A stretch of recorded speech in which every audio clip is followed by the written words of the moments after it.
Treasure Island by Robert Louis Stevenson. Read by Adrian Pretzelis. Chapter 17. Narrative continued by the Doctor. The Jolly Boat's last trip. This fifth trip was quite different from any of the others. In the first place, the little galley-pot of a boat that we were in was gravely overloaded. 5 grown men, and 3 of them, Trelawney, Redruth, and the captain, over 6 feet high, was already more than she was meant to carry. Add to that the powder, pork, and the bread bags. The gunwales were lipping astern. Several times we shipped a little water, and my breeches and the tails of my coat were all soaking wet before we had gone 100 yards. The captain made us trim the boat, and we got her to lie a little more evenly. All the same, we were afraid to breathe. In the second place, the ebb was now making a strong rippling current running westward through the basin, and then southward and seaward down the straits by which we had entered in the morning. Even the ripples were a danger to our overloaded craft, but the worst of it was that we were swept out of our true course, and away from our proper landing place behind the point. If we let the current have its way, we should come ashore beside the gigs, where the pirates might appear at any moment. "I cannot keep her head for the stockade, sir," said I to the captain. I was steering, while he and Redruth, 2 fresh men, were at the oars. "The tide keeps washing her down. Could you pull a little stronger?" "Not without swamping the boat," said he. "You must bear up, sir, if you please. Bear up until you see you're gaining." I tried, and found by experiment that the tide kept sweeping us westward till I had laid her head due east, or just about right angles to the way we ought to go. "We'll never get ashore at this rate," said I. "If it's the only course we can lie, sir, we must even lie it," returned the captain. "We must keep upstream. You see, sir," he went on, "if once we drop to leeward of the landing place, it's hard to say where we should get ashore, besides the chance of being boarded by the gigs. Whereas the way we go, the current must slacken, and then we can dodge back along the shore." "The current's less already, sir," said the man Gray, who was sitting in the foresheets. "You can ease her off a bit." "Thank you, my man," said I, as if nothing had happened, for we had all quietly made up our minds to treat him like one of ourselves. Suddenly the captain spoke up again, and I thought his voice was a little changed. "The gun," said he. "I have thought of that," said I, for I made sure he was thinking of a bombardment of the fort. "They could never get the gun ashore, and if they did, they could never haul it through the woods." "Look astern, Doctor," replied the captain. We had entirely forgotten the long 9, and there, to our horror, were the 5 rogues busy about her, getting off her jacket, as they called the stout tarpaulin cover under which she sailed. Not only that, but it flashed into my mind at the same moment that the round shot and the powder for the gun had been left behind, and the stroke of an axe would put it all into the possession of the evil ones aboard. "Israel was Flint's gunner," said Gray hoarsely. At any risk we put the boat's head directly for the landing place. By this time we had got so far out of the run of the current that we kept steerage way even at our necessarily gentle rate of rowing, and I could keep her steady for the goal. But the worst of it was that with the course I now held we turned our broadside instead of our stern to the Hispaniola, and offered a target like a barn door. I could hear as well as see that brandy-faced rascal Israel Hands plumping down a round shot on the deck. "Who's the best shot?" asked the captain. "Mr. Trelawney, out and away," said I. "Mr. Trelawney, will you please pick me off one of those men, sir? Hands, if possible," said the captain. Trelawney was as cold as steel. He looked to the priming of his gun. "Now," cried the captain, "easy with that gun, sir, or you'll swamp the boat. All hands stand by to trim her when he aims." The squire raised his gun, the rowing ceased, and we leaned over to the other side to keep the balance, and all was so nicely contrived that we did not ship a drop. They had the gun by this time slewed around upon the swivel, and Hans, who was at the muzzle with the rammer, was in consequence the most exposed. However, we had no luck, for just as Trelawney fired, down he stooped, the ball whistling over him, and it was one of the other four who fell. The cry he gave was echoed not only by his companions on board, but by a great number of voices from the shore, and looking out in that direction I saw the other pirates trooping out from among the trees and tumbling into their places in the boats. "Here come the gigs, sir," said I. "Give way, then," said the captain. "We mustn't mind if we swamp her now. If we can't get ashore, all's up." "Only one of the gigs is being manned, sir," I added. "The crew of the other is most likely going around by shore to cut us off." "They'll have a hot run, sir," returned the captain. "Jack ashore, you know. If it's not there, my mind, it's the round shot. Carpet bowls! My lady's maid couldn't miss. Tell us, squire, when you see the match, and we'll hold water." In the meantime we had been making headway at a good pace for a boat so overloaded, and we had shipped but little water in the process. We were now close in. 30 or 40 strokes and we should beach her, for the ebb had already disclosed a narrow belt of sand below the clustering trees. The gig was no longer to be feared. The little point had already concealed it from our eyes. The ebb tide, which had so cruelly delayed us, was now making reparation and delaying our assailants. The one source of danger was the gun.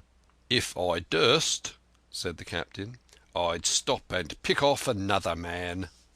It was plain that they meant nothing should delay their shot.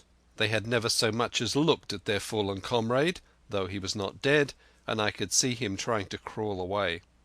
"Ready!" cried the squire. "Hold!" cried the captain, quick as an echo. And he and Redruth backed with a great heave that sent her astern bodily under water. The report fell into the same instant of time. This was the first that Jim heard, the sound of the squire's shot not having reached him. When the ball passed, not one of us precisely knew, but I fancy it must have been over our heads, and that the wind of it may have contributed to our disaster. At any rate, the boat sunk by the stern quite gently in 3 feet of water, leaving the captain and myself facing each other on our feet. The other 3 took complete headers and came up again drenched and bubbling. So far there was no great harm. No lives were lost, and we could wade ashore in safety. But there were all our stores at the bottom, and to make things worse, only 2 guns out of 5 remained in a state for service. Mine I had snatched from my knees and held over my head by a sort of instinct. As for the captain, he had carried his over his shoulder by a bandolier, and, like a wise man, lock uppermost. The other 3 had gone down with the boat. To add to our concern, we heard voices already drawing near to us in the wood along the shore, and we had only the danger of being cut off from the stockade in our half-crippled state, but the fear before us whether, if Hunter and Joyce were attacked by half a dozen, they would have the sense and conduct to stand firm. Hunter was steady, that we knew. Joyce was a doubtful case. A pleasant, polite man for a valet, and to brush one's clothes, but not entirely fitted for a man-of-war. With all this in our minds, we waded ashore as fast as we could, leaving behind us the poor jolly boat and a good half of all our powder and provisions. End of chapter 17. Chapter 18. Narrative continued by the Doctor. End of the first day's fighting. We made our best speed across the strip of wood that now divided us from the stockade, and at every step we took the voices of the buccaneers rang nearer. Soon we could hear their footfalls as they ran, and the cracking of the branches as they breasted across a bit of thicket. I began to see we should have a brush for it in earnest, and looked to my priming. "Captain," said I, "Trelawney is the dead shot. Give him your gun. His own is useless." They exchanged guns, and Trelawney, silent and cool as he had been since the beginning of the bustle, hung a moment on his heel to see that all was fit for service. At the same time, observing Gray to be unarmed, I handed him my cutlass. It did all our hearts good to see him spit in his hand, knit his brows, and make the blade sing through the air. It was plain from every line of his body that our new hand was worth his salt. 40 paces farther we came to the edge of the wood and saw the stockade in front of us. We struck the enclosure about the middle of the south side, and almost at the same time 7 mutineers, Job Anderson the boatswain at their head, appeared in full cry at the southwestern corner. They paused as if taken aback, and before they recovered, not only the squire and I, but Hunter and Joyce from the blockhouse had time to fire. The 4 shots came in rather a scattering volley, but they did the business. One of the enemy actually fell, and the rest, without hesitation, turned and plunged into the trees. After reloading, we walked down the outside of the palisade to see the fallen enemy. He was stone dead, shot through the heart. We began to rejoice over our good success, when just at that moment a pistol cracked in the bush, and a ball whistled close past my ear, and poor Tom Redruth stumbled and fell his length on the ground. Both the squire and I returned the shot, but as we had nothing to aim at, it was probable we only wasted powder. Then we reloaded and turned our attention to poor Tom. The captain and Gray were already examining him, and I saw with half an eye that all was over. I believe the readiness of our return volley had scattered the mutineers once more, for we were suffered without further molestation to get the poor old gamekeeper hoisted over the stockade and carried, groaning and bleeding, into the log-house. Poor old fellow! He had not uttered one word of surprise, complaint, fear, or even acquiescence from the very beginning of our troubles till now, when we had laid him down on the log-house to die. He had lain like a Trojan behind his mattress in the gallery. He had followed every order silently, doggedly, and well. He was the oldest of our party by a score of years, and now, sullen old serviceable servant, it was he that was to die. The squire dropped down beside him on his knees and kissed his hand, crying like a child. "Be I going, Doctor?" he asked. "Tom, my man," said I, "you're going home." "I wish I had had a lick at 'em with the gun first," he replied. "Tom," said the squire, "say you'll forgive me, won't you?" "Would that be respectful like from me to you, squire?" was the answer. "Howsoever it be, Amen." After a little while of silence he said he thought somebody might read a prayer. "It's the custom, sir," he added apologetically, and not long after, without another word, he passed away. In the meantime the captain, whom I had observed to be wonderfully swollen about the chest and pockets, had turned out a great many various stores: the British colours, a Bible, a coil of stoutish rope, pen, ink, the log-book, and pounds of tobacco. He had found a longish fir tree lying felled and cleared in the enclosure, and with the help of Hunter he had set it up at the corner of the log-house, where the trunks crossed and made an angle. Then, climbing up on the roof, he had with his own hand bent and run up the colours. This seemed mightily to relieve him.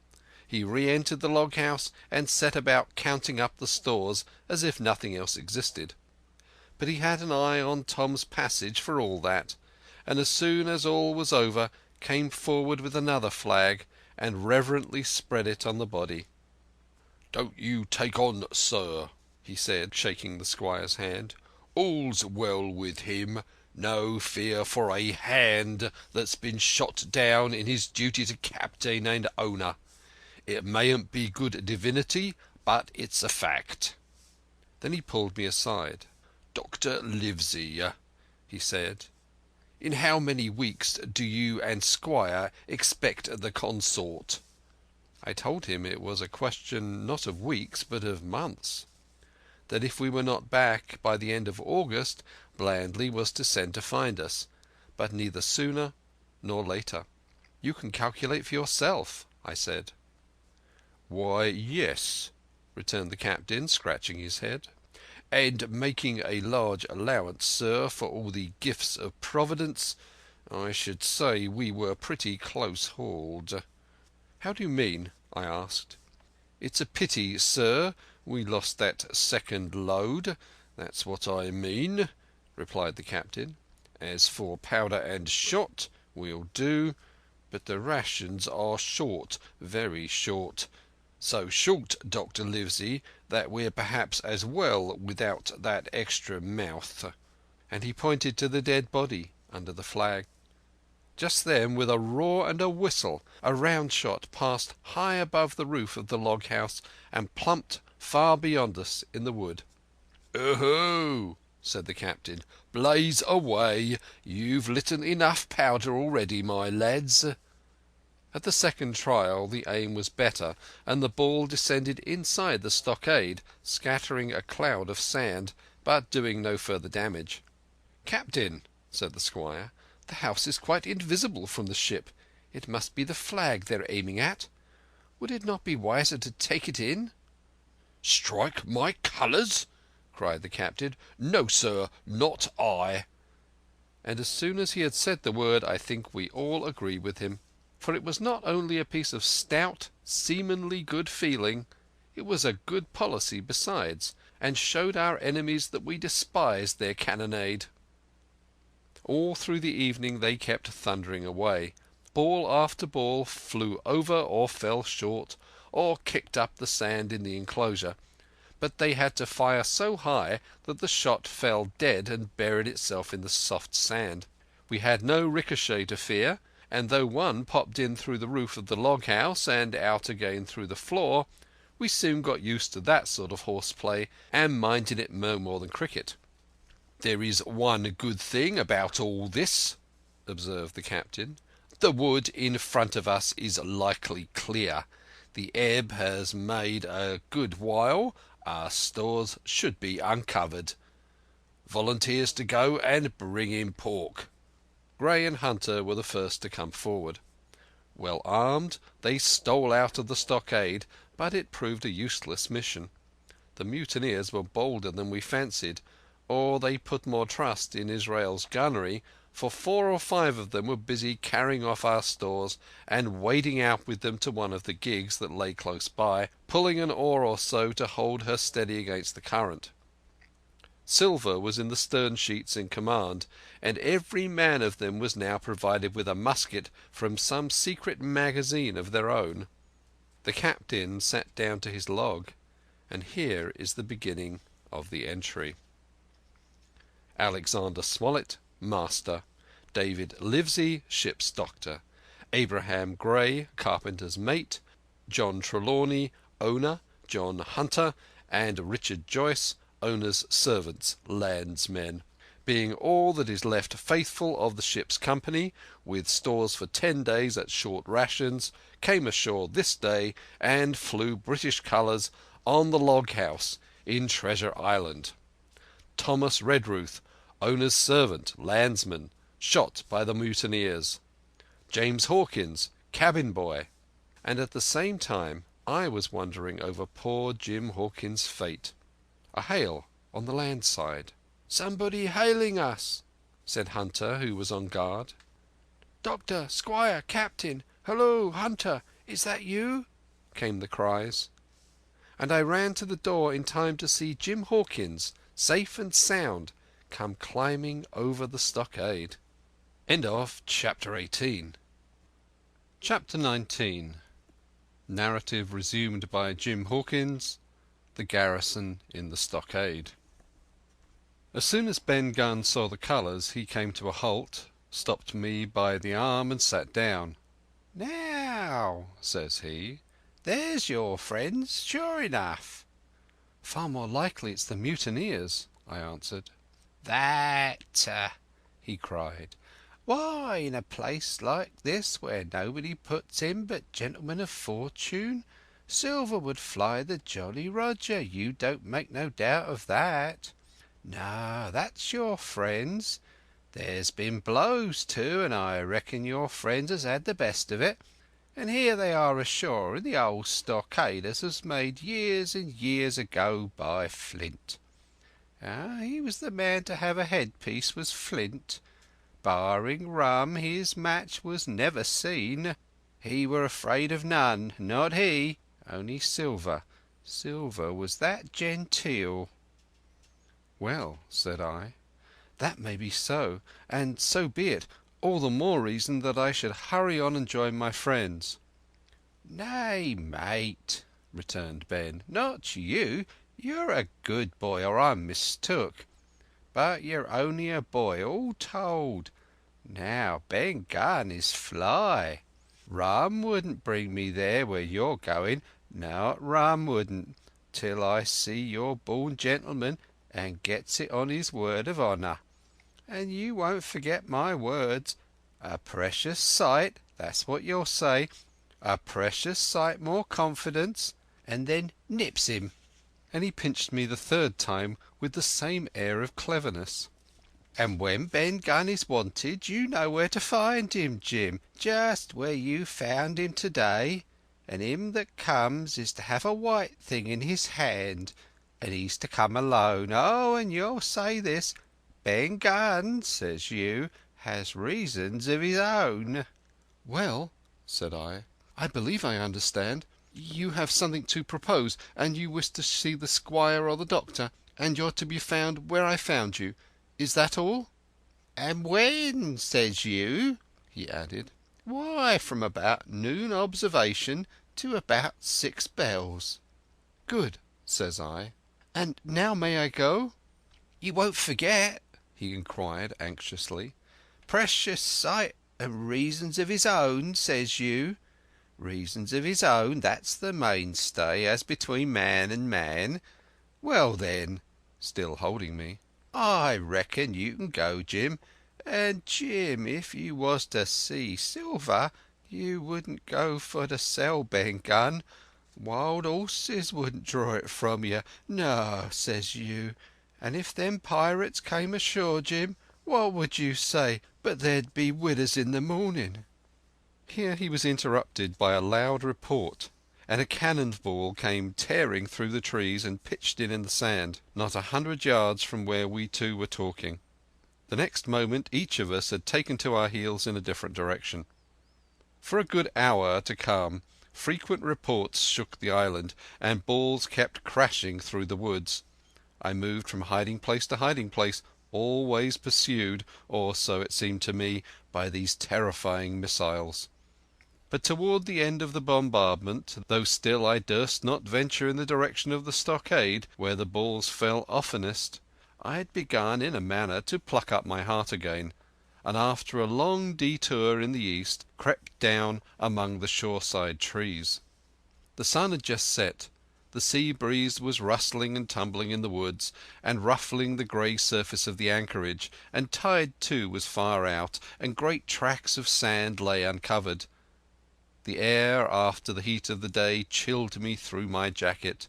The Hispaniola still lay where she had anchored, but sure enough there was the Jolly Roger, the black flag of piracy, flying from her peak. Even as I looked there came another red flash and another report that sent the echoes clattering, and one more round shot whistled through the air. It was the last of the cannonade. I lay for some time watching the bustle which succeeded the attack. Men were demolishing something with axes on the beach near the stockade. The poor jolly boat, I afterwards discovered. Anyway, near the mouth of the river a great fire was glowing among the trees, and between that point and the ship one of the gigs kept coming and going, the men, whom I had seen so gloomy, shouting at the oars like children. But there was a sound in their voices which suggested rum. At length I thought I might return towards the stockade. I was pretty far down on the low sandy spit that encloses the anchorage to the east and is joined at half water to Skeleton Island. And now, as I rose to my feet, I saw, some distance farther down the spit, and rising from among low bushes an isolated rock pretty high and particularly white in colour. It occurred to me that this might be the white rock of which Ben Gunn had spoken, and that some day or other a boat might be wanted and I should know where to look for one. Then I skirted among the woods till I had regained the rear or shoreward side of the stockade, and was soon warmly welcomed by the faithful party. I had soon told my story and began to look about me. The log house was made of unsquared trunks of pine, roof, walls and floor. The latter stood in several places as much as a foot or a foot and a half above the surface of the sand. There was a porch at the door, and under this porch the little spring welled up into an artificial basin of a rather odd kind, no other than a great ship's kettle of iron, with the bottom knocked out and sunk to her bearings, as the captain said, among the sand. Little had been left beside the framework of the house, but in one corner there was a stone slab laid down by way of a hearth, and an old rusty iron bucket to contain the fire. The slopes of the knoll and all the inside of the stockade had been cleared of timber to build the house, and we could see by the stumps what a fine and lofty grove had been destroyed. Most of the soil had been washed away or buried in drift after the removal of the trees. Only where the streamlet ran down from the kettle a thick bed of moss and some ferns and little creeping bushes were still green among the sand. Very close around the stockade, too close for defence, they said, the wood still flourished high and dense. All of fir on the land side, but toward the sea with a large admixture of live oaks. The cold evening breeze, of which I have spoken, whistled through every chink of the rude building and sprinkled the floor with a continual rain of fine sand. There was sand in our eyes, sand in our teeth, sand in our suppers, sand dancing in the spring at the bottom of the kettle, for all the world like porridge beginning to boil. Our chimney was a square hole in the roof, but it was but a little part of the smoke that found its way out, and the rest eddied about the house and kept us coughing and piping the eye. Add to this that Gray, the new man, had his face tied up in a bandage for a cut he had got in breaking away from the mutineers, and that poor old Tom Redruth, still unburied, lay along the wall, stiff and stark, under the Union Jack. If we had been allowed to sit idle, we should all have fallen into the blues, but Captain Smollett was never the man for that. All hands were called up before him, and he divided us into watches. The doctor and Gray and I for one, the squire, Hunter and Joyce upon the other.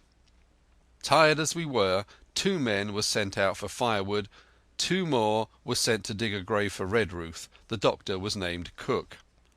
I was put sentry at the door, and the captain himself went from one to another, keeping up our spirits and lending a hand wherever it was wanted. From time to time the doctor came to the door for a little air and to rest his eyes, which were almost smoked out of his head, and whenever he did so he had a word for me. "That man Smollett," he said once, "is a better man than I am. And when I say that, it means a great deal, Jim." Another time he came and was silent for a while. Then he put his head on one side and looked at me. "Is this Ben Gunn a man?" he asked. I do not know, sir," said I. "I am not very sure whether he's sane." "If there's any doubt about the matter, he is," returned the doctor. "A man who has been 3 years biting his nails on a desert island, Jim, can't expect to appear as sane as you or me. It doesn't lie in human nature. Was it cheese you said he had a fancy for?" "Yes, sir, cheese," I answered. "Well, Jim," says he, "just you see the good that comes of being dainty in your food. You've seen my snuff-box, haven't you? And you never saw me take snuff. The reason being that in my snuff-box I carry a piece of Parmesan cheese, a cheese made in Italy, very nutritious. Well, that's for Ben Gunn." Before supper was eaten we buried old Tom in the sand and stood round him for a while bareheaded in the breeze. A good deal of firewood had been got in, but not enough for the captain's fancy, and he shook his head over it, and told us we "must get back to this tomorrow rather livelier." Then, when we had eaten our pork, and each had a good stiff glass of brandy grog, the three chiefs got together in a corner to discuss our prospects. It appears that they were at their wits' end what to do, the stores being so low that we must have been starved into surrender long before help came. But our best hope, it was decided, was to kill off the buccaneers until they either hauled down their flag or ran away with the Hispaniola. From 19 they were already reduced to 15. 2 others were wounded, and one, at least, the man shot beside the gun, severely wounded, if he were not dead. Every time we had a crack at them, we were to take it, saving our own lives with the extremest care. And besides that, we had 2 able allies, rum and the climate. As for the first, though we were about half a mile away, we could hear them roaring and singing late into the night. And as for the second, the doctor staked his wig that, camped where they were in the marsh, and unprovided with remedies, half of them would be on their backs before a week. "So," he added, "if we are not all shot down first, they'll be glad to be packing in the schooner. It's always a ship, and they can get to buccaneering again, I suppose." "First ship that I ever lost," said Captain Smollett. I was dead tired, as you may fancy, and when I got to sleep, which was not after a great deal of tossing, I slept like a log of wood. The rest had long been up, and had already breakfasted and increased the pile of firewood by about half as much again, when I was awakened by a bustle and the sound of voices. "Flag of truce!" I heard someone say, and then immediately after, with a cry of surprise, "Silver himself!" And at that I jumped up and, rubbing my eyes, ran to a loophole in the wall. End of Chapter 19. Chapter 20. Silver's Embassy. Sure enough, there were 2 men just outside the stockade, one of them waving a white cloth, the other no less a person than Silver himself standing placidly by. It was still quite early, and the coldest morning that I think I was ever abroad in, a chill that pierced into the marrow. The sky was bright and cloudless overhead, and the tops of the trees shone rosily in the sun. Where Silver stood with his lieutenant, all was still in shadow, and they waded knee-deep in a low white vapour that had crawled during the night out of the morass. The chill and the vapour, taken together, told a poor tale of the island. It was plainly a damp, feverish, unhealthy spot. "Keep indoors, men," said the captain. 10 to 1, this is a trick." Then he hailed the buccaneer. "Who goes? Stand or we fire." "Flag of truce!" cried Silver. The captain was in the porch, keeping himself carefully out of the way of a treacherous shot, should any be intended. He turned and spoke to us. "Doctor's watch on the lookout. Dr. Livesey, take the north side, if you please. Jim, the east. Gray, west. The watch below. All hands to load muskets. Lively, men, and careful." And then he turned to the mutineers. "And what do you want with your flag of truce?" he cried. This time it was the other man who replied. "Captain Silver, sir, to come on board and make terms," he shouted. "Captain Silver? Don't know him. Who's he?" cried the captain. And we could hear him adding to himself, "Captain, is it? My heart, and here's promotion." Long John answered for himself. "Me, sir. These poor lads have chosen me captain after your desertion, sir," laying a particular emphasis upon the word desertion. "We're willing to submit if we can come to terms and make no bones about it. All I ask is your word, Captain Smollett, to let me safe and sound out of this here stockade, and 1 minute to go get out a shot before a gun is fired. My man," said Captain Smollett. "I have not the slightest desire to talk to you. If you wish to talk to me, you can come, that's all. If there's any treachery, it'll be on your side, and the Lord help you." "That's enough, Captain," shouted Long John cheerily. "A word from you's enough. I know a gentleman, and you may lay to that." We could see the man who carried the flag of truce attempting to hold Silver back, nor was that wonderful, seeing how cavalier had been the captain's answer. But Silver laughed at him aloud and slapped him on the back, as if the idea of alarm had been absurd. Then he advanced to the stockade, threw over his crutch, got a leg up, and with great vigour and skill succeeded in surmounting the fence and dropping safely to the other side. I will confess that I was far too much taken up with what was going on to be of the slightest use as sentry.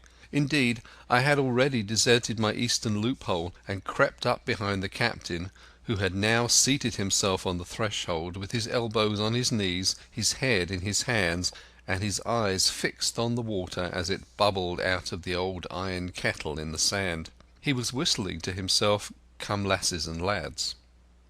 Silver had terrible hard work at getting up the knoll, what with the steepness of the incline and the thick tree stumps and the soft sand. He and his crutch were as helpless as a ship in stays, but he stuck to it like a man, in silence, and at last arrived before the captain, whom he saluted in the handsomest style. He was tricked out in his best. An immense blue coat, thick with brass buttons, hung as low as to his knees, and a fine laced hat was set on the back of his head. "Here you are, my man," said the captain, raising his head. "You had better sit down." "You ain't a-going to let me inside, Captain?" complained Long John. "It's a main cold morning, to be sure, sir, to sit outside upon the sand." "Why, Silver," said the captain, "if you had pleased to be an honest man, you might have been sitting in your galley. It's your own doing. You're either my ship's cook, and then you were treated handsome, or Captain Silver, a common mutineer and pirate, and then you can go hang." "Well, well, Captain," returned the sea cook, sitting down as he was bidden on the sand, "You'll have to give me a hand up again, that's all. A sweet pretty place you have of it here. Ah, there's Jim. The top of the morning to you, Jim. Doctor, here's my service. Why, there you all are together like a happy family, in a manner of speaking." "If you have anything to say, my man, better say it," said the captain.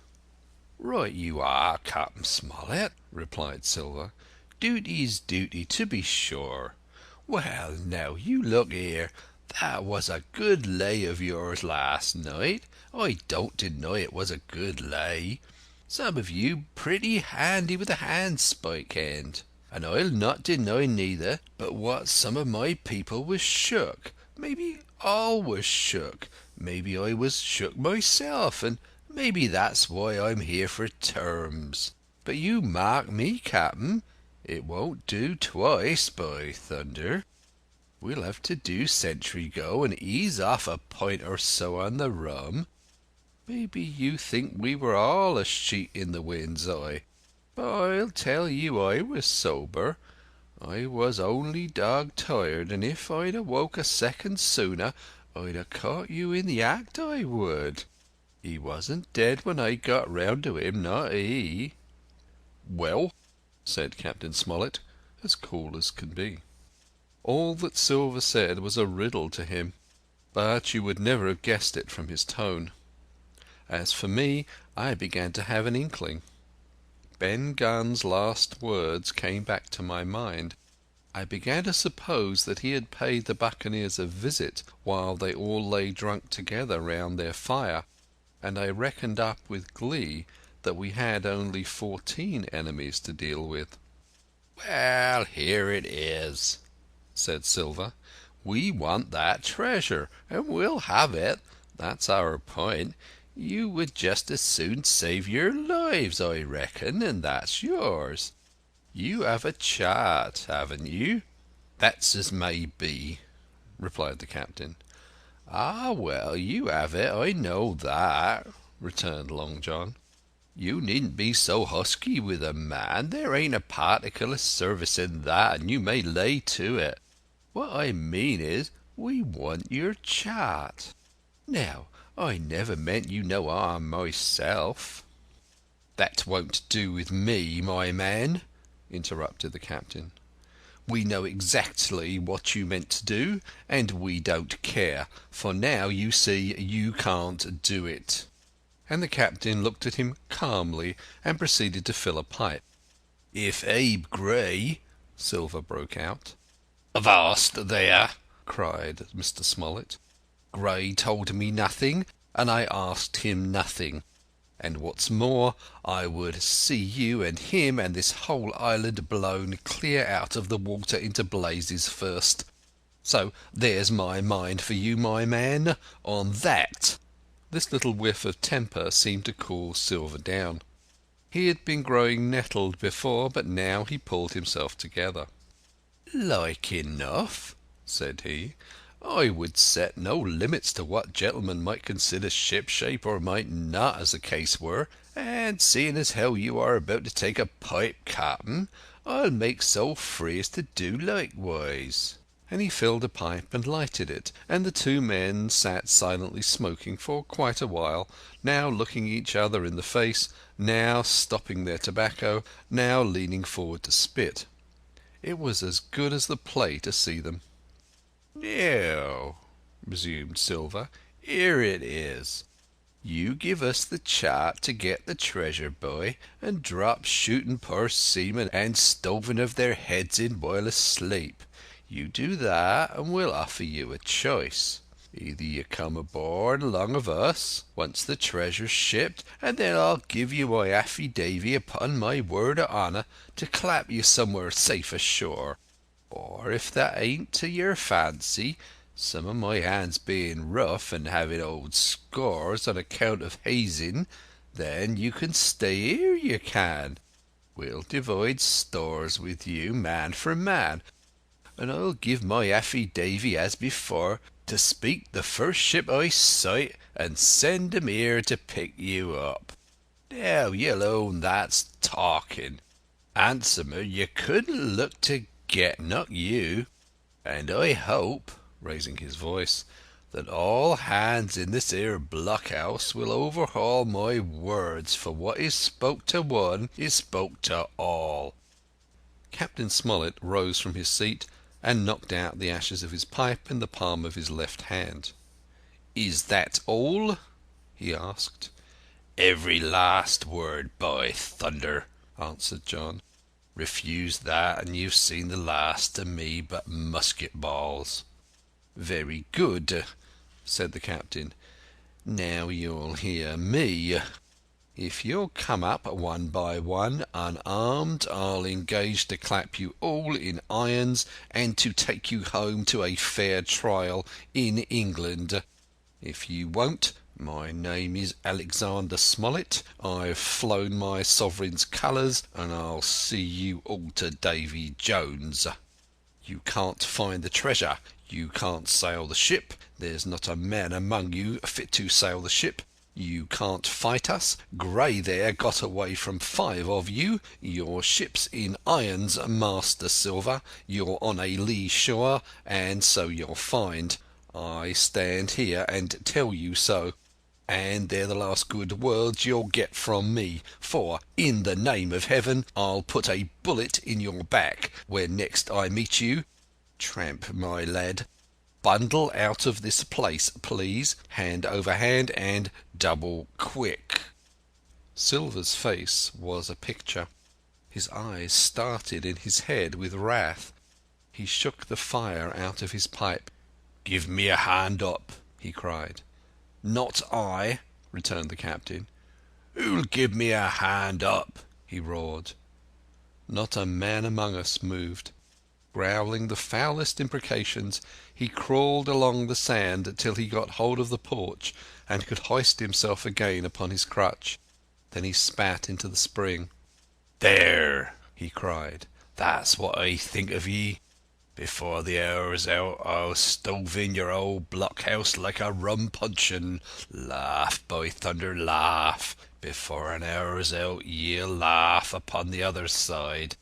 Them that die'll be the lucky ones." And with a dreadful oath he stumbled off, ploughed down the sand, and was helped across the stockade after 4 or 5 failures by the man with the flag of truce, and disappeared in an instant afterward among the trees. End of chapter 20. Chapter 21. The Attack. As soon as Silver disappeared, the captain, who had been closely watching him, turned toward the interior of the house and found not a man of us at his post but Gray. It was the first time we had ever seen him angry. "Quarters!" he roared, and then, as we slunk back to our places, "Gray," he said, "I'll put your name in the log. You've stood by your duty like a seaman. Mr. Trelawney, I'm surprised at you, sir. Doctor, I thought you had worn the King's coat. If that was how you served at Fontenoy, sir, you'd have been better in your berth." The doctor's watch were all back at their loopholes. The rest were busy loading the spare muskets, and everyone with a red face, you may be certain, and a flea in his ear, as the saying is. The captain looked on for a while in silence. Then he spoke. "My lads," he said, "I've given Silver a broadside. I pitched it in red hot on purpose, and before the hour's out, as he said, we shall be boarded. We are outnumbered, I needn't tell you that, but we fight in shelter, and a minute ago I would have said we fought with discipline. I've no manner of doubt that we can drub them if you choose." Then he went the round and saw, as he said, that all was clear. On the 2 short sides of the house, east and west, there were only 2 loopholes. On the south side, where the porch was, 2 again, and on the north side 5. There was a round score of muskets for the 7 of us. The firewood had been built into 4 piles, tables you might say, one about the middle of each side, and on each of these tables some ammunition and 4 loaded muskets were laid ready to the hand of the defenders. In the middle the cutlasses lay ranged. "Toss out the fire," said the captain. "The chill is past, and we mustn't have smoke in our eyes." The iron fire basket was carried bodily out by Mr. Trelawney, and the embers smothered among sand. "Hawkins hasn't had his breakfast. Hawkins, help yourself, and back to your post to eat it," continued Captain Smollett. "Lively now, my lad, you'll want it before you're done. Hunter, serve out a round of brandy to all hands." And while this was going on, the captain completed in his own mind the plan of defence. "Doctor, you will take the door," he resumed. "See, don't expose yourself. Keep within and fire through the porch. Hunter, take the east side there. Joyce, you stand by the west, my man. Mr. Trelawney, you are the best shot. You and Gray will take this long north side with the 5 loopholes. It's there the danger is. If they can get up to it and fire upon us through our own ports, things would begin to look dirty. Hawkins, neither you nor I are much account at the shooting. We'll stand by to load and bear a hand." As the captain had said, the chill was past. As soon as the sun had climbed above our girdle of trees, it fell with all its force upon the clearing and drank up the vapours at a draught. Soon the sand was baking, and the resin melting in the logs of the blockhouse. Jackets and coats were flung aside, shirts were thrown open at the neck and rolled up to the shoulders, and we stood there, each at his post, in a fever of heat and anxiety. An hour passed away. "Hang them," said the captain. "This is as dull as the doldrums. Gray, whistle for a wind." And just at that moment came the first news of the attack. "If you please, sir," said Joyce, If I see anyone, am I to fire?" "I told you so," cried the captain. "Thank you, sir," returned Joyce, with the same quiet civility.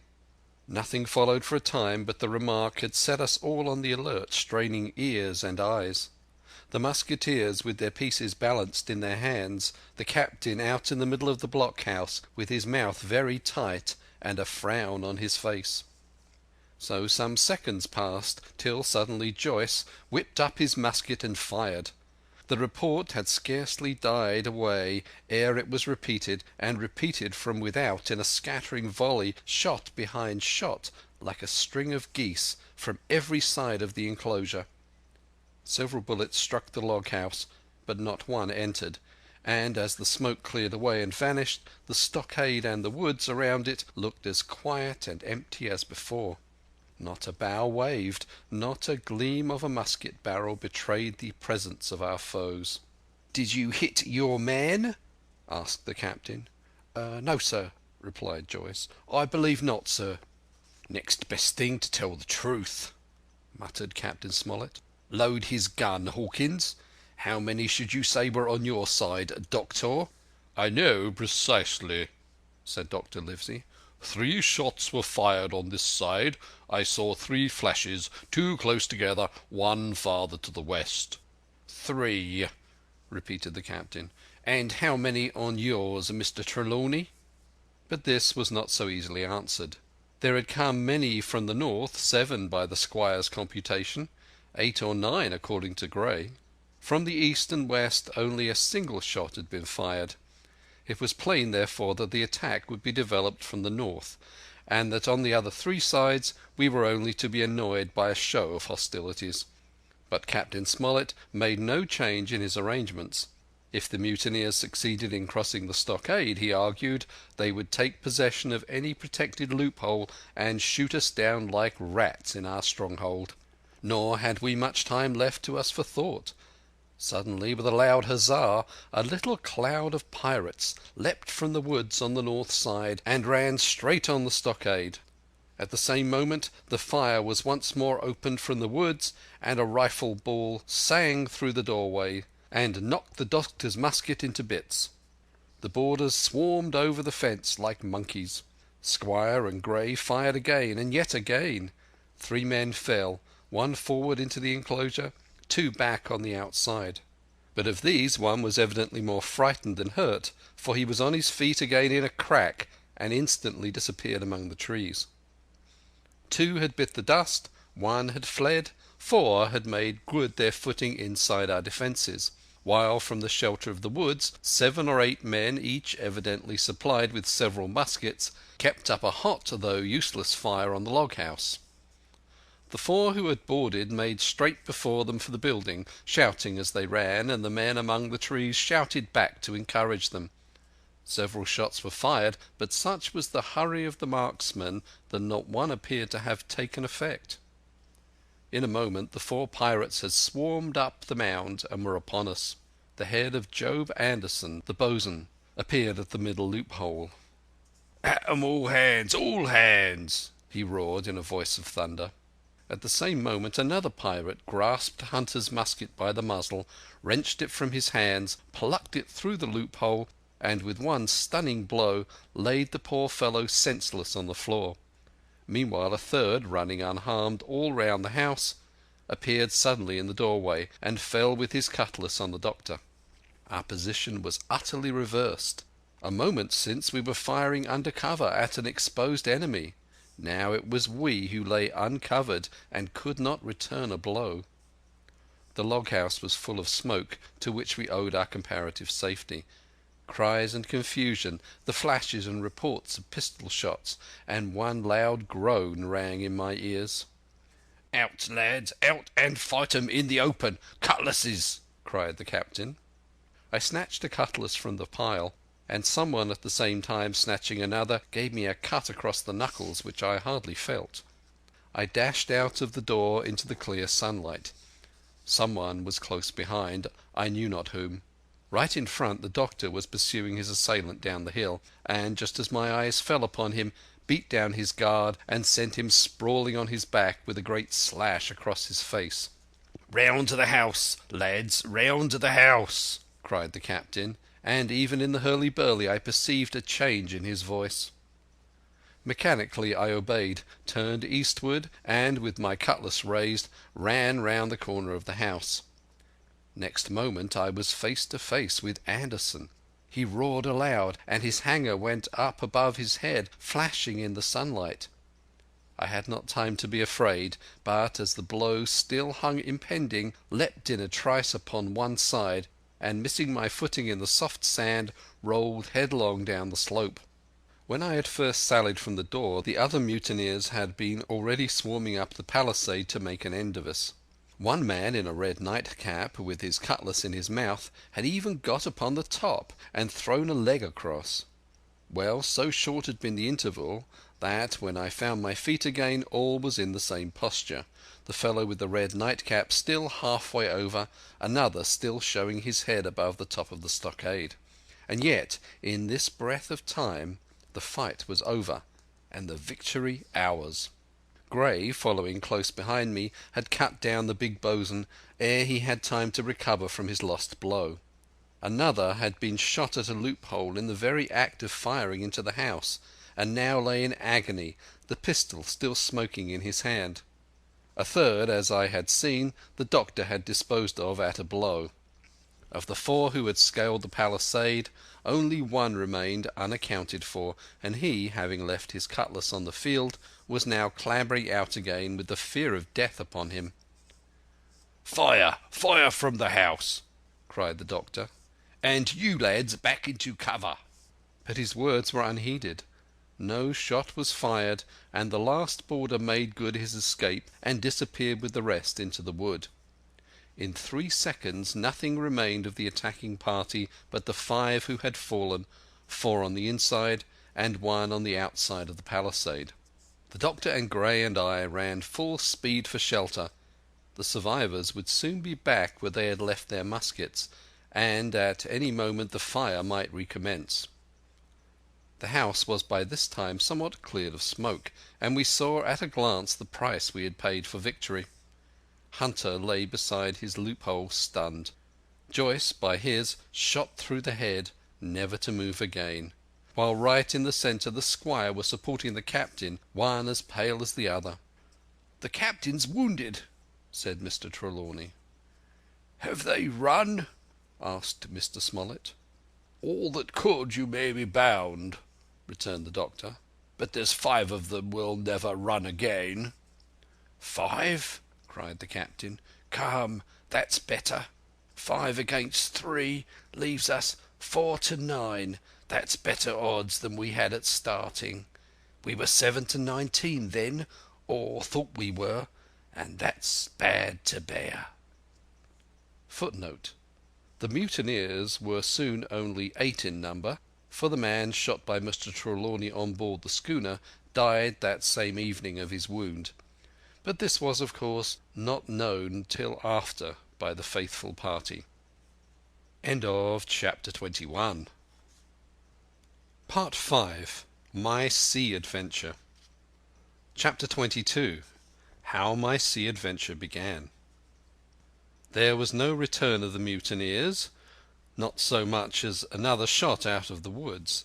They had got their rations for that day, as the captain put it, and we had the place to ourselves and a quiet time to overhaul the wounded and get dinner.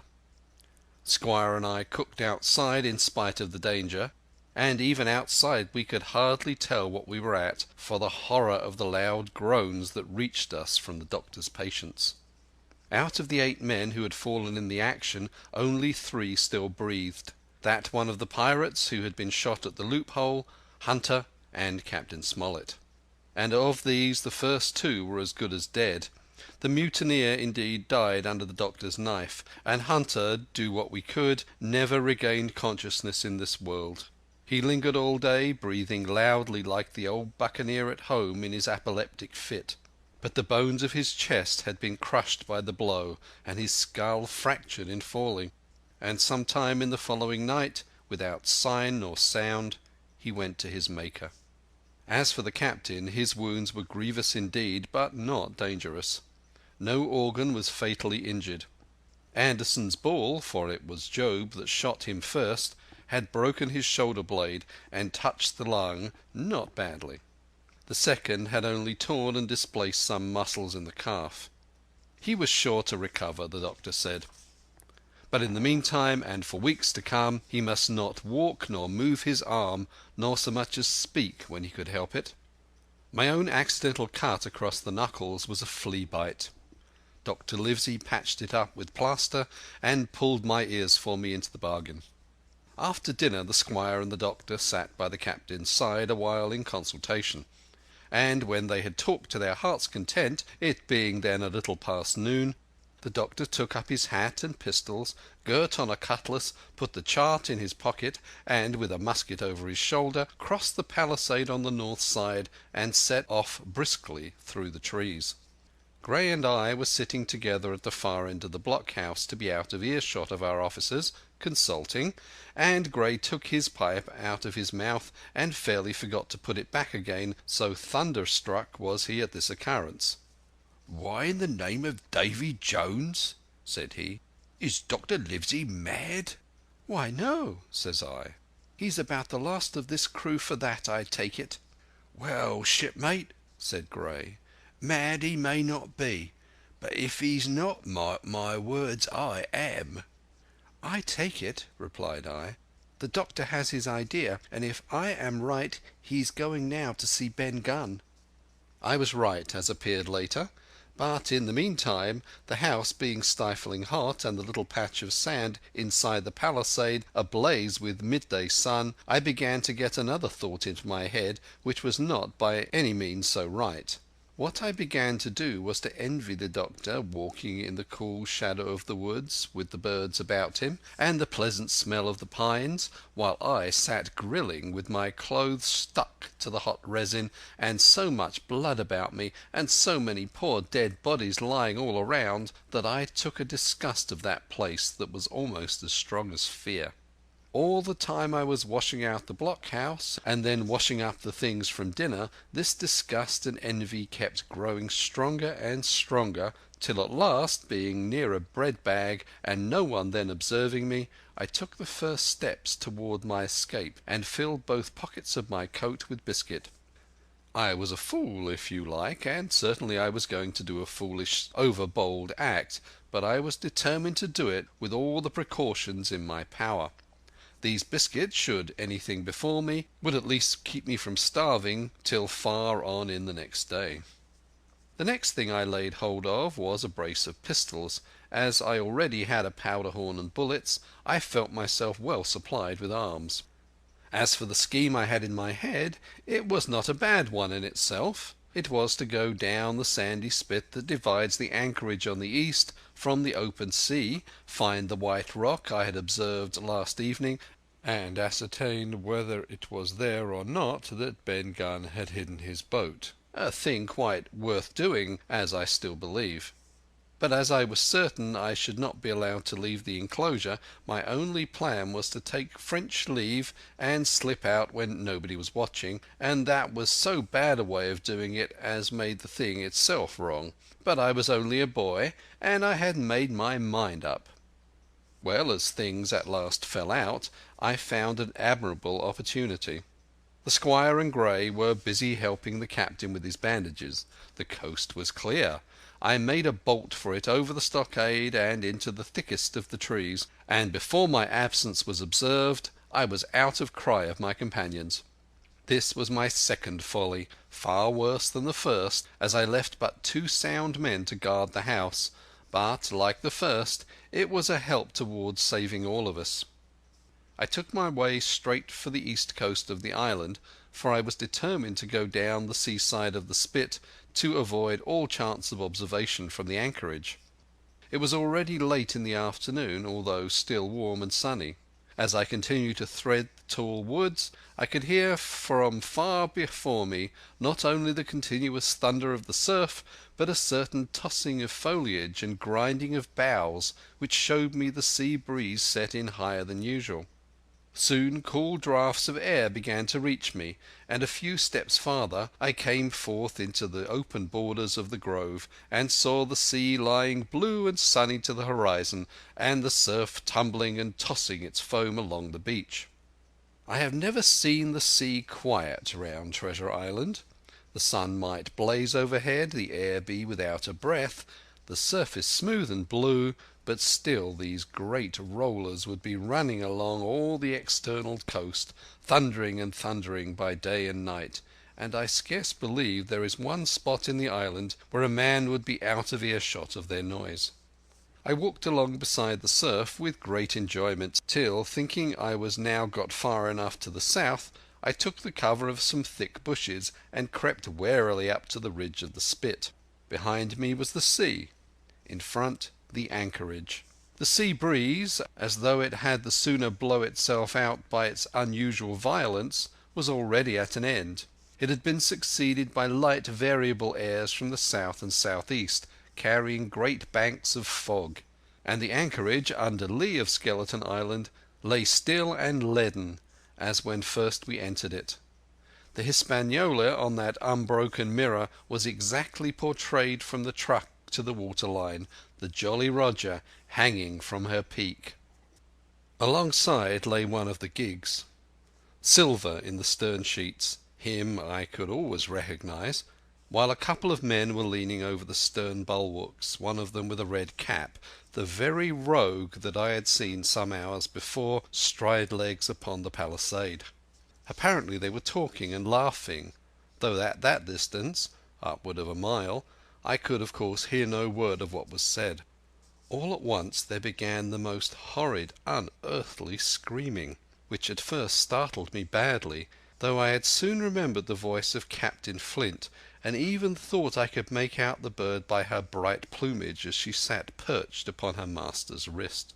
Soon after the jolly boat shoved off and pulled for shore, and the man with the red cap and his comrade went below by the cabin companion. Just about the same time the sun had gone down behind the spyglass, and as the fog was collecting rapidly it began to grow dark in earnest. I saw I must lose no time if I were to find the boat that evening. The white rock, visible enough above the brush, was still some eighth of a mile farther down the spit, and it took me a goodish while to get up with it, crawling often on all fours among the scrub. Night had almost come when I laid my hands on its rough sides. Right below it there was an exceeding small hollow of green turf, hidden by banks and a thick understory about knee-deep, that grew there very plentifully, and in the centre of the dell, sure enough, a little tent of goat skins, like what the gipsies carry about with them in England. I dropped into the hollow, lifted the side of the tent, and there was Ben Gunn's boat.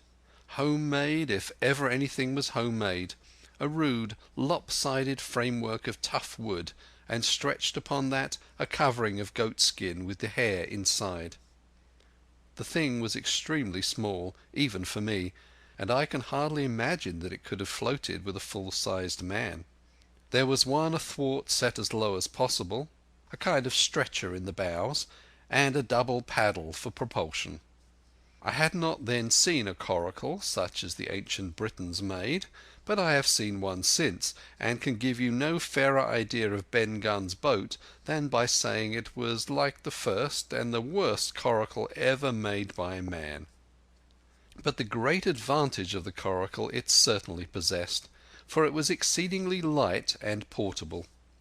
Well, now that I had found the boat, you would have thought I had had enough of truancy for once, but in the meantime I had taken another notion, and become so obstinately fond of it that I would have carried it out, I believe, in the teeth of Captain Smollett himself. This was to slip out under cover of the night, cut the Hispaniola adrift, and let her go ashore where she fancied. I had quite made up my mind that the mutineers, after their repulse of the morning, had nothing nearer their hearts than to up anchor and away to sea.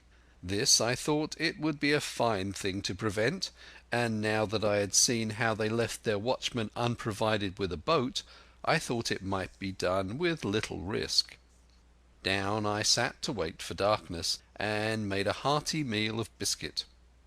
It was a night out of 10,000 for my purpose. The fog had now buried all heaven. As the last rays of daylight dwindled and disappeared, absolute blackness settled down on Treasure Island. And when at last I shouldered my coracle and groped my way stumblingly out of the hollow where I had supped, there were but 2 points visible on the whole anchorage. One was the great fire on shore by which the defeated pirates lay carousing in the swamp. The other, a mere blur of light upon the darkness, indicated the position of the anchored ship. She had swung round to the ebb. Her bow was now toward me. The only lights on board were in the cabin, and what I saw was merely a reflection on the fog of the strong rays that flowed from the stern window. The ebb had already run some time, and I had to wade through a long belt of swampy sand, where I sank several times above the ankle before I came to the edge of the retreating water, and wading a little way in, with some strength and dexterity, set my coracle keel downward on the surface. End of chapter 22. Chapter 23. The ebb tide runs. The coracle, as I had ample reason to know before I was done with her, was a very safe boat for a person my height and weight, both buoyant and clever in a sea way. But she was the most cross-grained, lopsided craft to manage. Do as you pleased, she always made more leeway than anything else, and turning round and round was the manoeuvre she was best at. Even Ben Gunn himself has admitted that she was "queer to handle till you knew her way." Certainly I did not know her way. She turned in every direction but the one I was bound to go. The most part of the time we were broadside on, and I am very sure I never should have made the ship at all but for the tide. By good fortune, paddle as I pleased, the tide was still sweeping me down, and there lay the Hispaniola, right in the fairway, hardly to be missed. First she loomed before me like a blot of something yet blacker than darkness. Then her spars and hull began to take shape, and the next moment, as it seemed, for the further I went the brisker grew the current of the ebb, I was alongside of her hawser and had laid hold. The hawser was as taut as a bowstring, and the current so strong she pulled upon her anchor. All round the hull in the blackness the rippling current bubbled and chattered like a little mountain stream.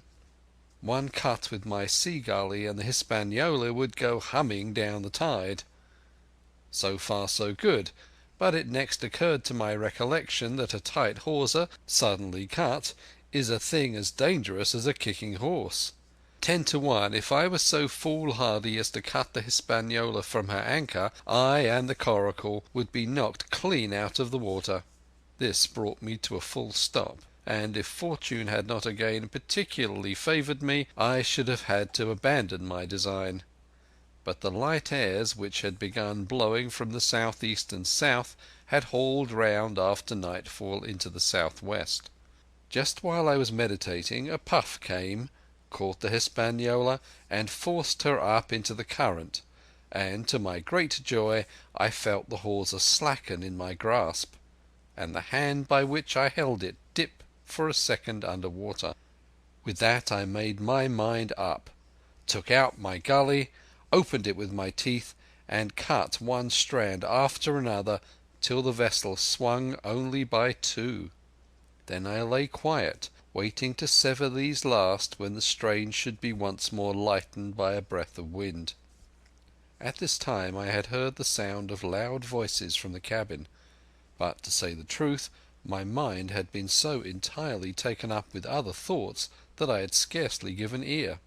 Now, however, when I had nothing else to do, I began to pay more heed.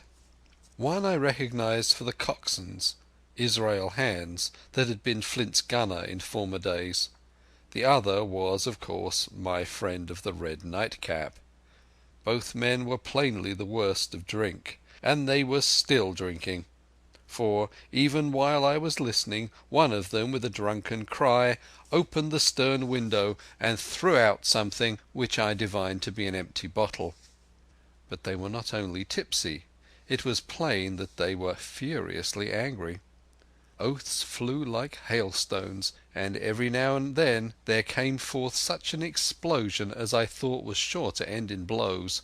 But each time the quarrel passed off, and the voices grumbled lower for a while until the next crisis came, and in its turn passed away without result.